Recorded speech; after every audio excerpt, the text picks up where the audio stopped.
One of the anthology establishes its emotional vocabulary immediately by situating Penny and Natalia inside a house that functions less as a physical structure than as a container for memory, grief, transition, and the quiet negotiations women make with themselves when faced with endings they did not choose. And the scene's power lies not in overt drama, but in the slow, almost awkward way intimacy emerges, through shared vulnerability rather than intention. Beginning with Penny's arrival to address what is framed as a simple logistical problem with a door, but quickly unfolds into something far more symbolic. As doors, thresholds, and broken structures mirror the interior state of a woman standing at the edge of loss, displacement, and reluctant transformation. While Natalia, initially positioned as part of a couple focused on renovation, progress, and market value, enters the space carrying assumptions shaped by capitalism, heteronormative futurity, and the cultural narrative that equates tearing down the old with improvement. A contrast that sets the emotional tension of the scene without villainizing either woman. Because the film is careful to show that neither is malicious, only operating under different pressures, timelines, and emotional vocabularies.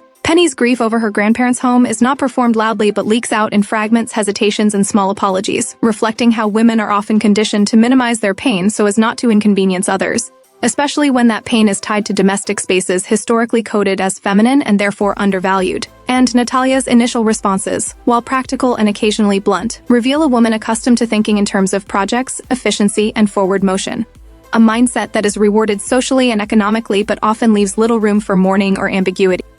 What makes the scene distinctly resonant for lesbian and queer women is how intimacy begins, not through declared attraction, but through caretaking gestures that are culturally legible and therefore safe, such as offering water, listening attentively, slowing down the pace of conversation, and validating memories, behaviors that queer women have long recognized as socially acceptable ways to be close to other women without triggering suspicion or self-interrogation. And the film leans into this reality by allowing the connection to grow through shared stillness rather than escalation. The house itself becomes a third presence in the scene, holding generational history, labor, and love, particularly in the stories Penny tells about her grandparents, which frame the space as one shaped by care rather than profit. And this contrast between inherited meaning and transactional value mirrors the broader cultural tension queer women often navigate between emotional truth and societal expectations, especially in domestic contexts where women's attachments are dismissed as sentimental rather than significant. Natalia's gradual shift from seeing the house as a blank canvas to recognizing it as a lived archive parallels her growing awareness of Penny as a full emotional subject rather than a logistical obstacle. And this shift is crucial because it demonstrates how recognition precedes intimacy, a theme deeply familiar to queer audiences who have often experienced desire emerging only after being truly seen. The scene's pacing reinforces this emotional realism, lingering on pauses, repeated phrases, and moments of uncertainty that mirror how grief disrupts linear conversation. And these pauses also create space for the audience to inhabit the emotional texture of the interaction rather than rush toward resolution, which is a subtle but important resistance to mainstream storytelling conventions that often demand clarity, closure, or spectacle. When Natalia offers Penny the option to stay in the house longer, to take objects, to exist in the space without immediately letting go, the gesture functions as more than kindness. It becomes an ethical act of witnessing that challenges the logic of disposability, underlying both real estate culture and, metaphorically, the way queer women's attachments have historically been treated as temporary or transitional. This offer also introduces the complex dynamic of power and care that runs through the scene, particularly as the conversation shifts toward childcare, labor, and the possibility of Penny becoming a nanny, a role that is culturally feminized and often undervalued yet deeply intimate, involving trust, emotional labor, and proximity to family life, all of which resonate strongly with queer women who have frequently occupied caregiving roles that grant closeness without legitimacy.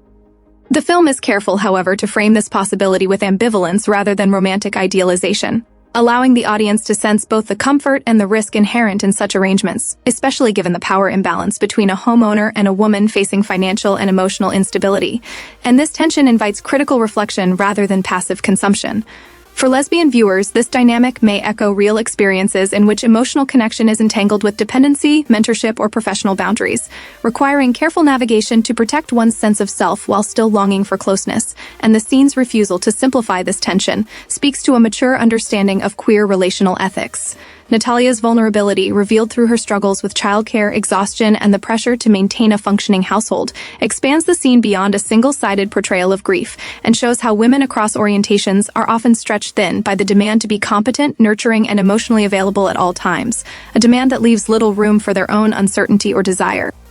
This shared exhaustion becomes another bridge between the women, illustrating how emotional intimacy can arise from mutual recognition of burnout rather than attraction alone. And the film treats this recognition as meaningful in its own right, not merely a prelude to romance. The moment when Natalia acknowledges Penny's emotionality without dismissing it marks a turning point, as it signals a shift from polite sympathy to genuine attunement, a distinction queer women know well, having often encountered surface-level acceptance that stops short of true understanding. Importantly, the film frames the women's growing closeness as something that unfolds within a web of social structures, marriage, property ownership, labor markets, caregiving expectations, that shape what kinds of intimacy are possible, permissible, or legible. And by situating their interaction within these structures, the narrative resists the tendency to isolate lesbian connection as purely personal or transgressive, instead presenting it as embedded in everyday life. The house tour, with its careful attention to inherited objects and personal stories, functions as a ritual of transmission rather than seduction, allowing Penny to share herself through memory rather than performance. And this mode of connection aligns with how many queer women have learned to communicate desire indirectly, through storytelling, shared history, and emotional openness that can be defended as platonic if necessary. The scene's emotional climax is therefore not marked by a dramatic declaration, but by a mutual softening, a sense that both women are momentarily allowed to exist without armor. And this restraint is what gives the scene its ethical weight, as it refuses to exploit vulnerability for shock or fantasy. From a broader feminist perspective, the scene speaks to how women are often asked to negotiate endings quietly, to manage loss gracefully while continuing to be useful, pleasant, and accommodating, and Penny's struggle to let go of the house becomes emblematic of a larger resistance to being rushed through grief for the sake of progress. Natalia's willingness to slow down, to reconsider timelines, and to prioritize care over efficiency models an alternative form of relational engagement that values presence over productivity, a model that resonates deeply with queer feminist critiques of capitalism and heteronormativity. The film also subtly critiques the cultural discomfort with women's emotional intimacy by showing how easily it is framed as excessive or inconvenient, yet simultaneously relied upon to hold families and communities together, and by centering this intimacy without sensationalizing it, the narrative insists on its legitimacy and depth. For lesbian and queer viewers, the scene offers recognition not through overt representation alone, but through emotional accuracy, capturing the way longing often exists alongside caution, generosity alongside self-protection, and connection alongside unresolved fear. The absence of explicit physicality is not a lack but a choice that reinforces the theme that intimacy is as much about being allowed to remain as it is about moving closer. And this choice challenges dominant cinematic languages that equate desire with action rather than attention.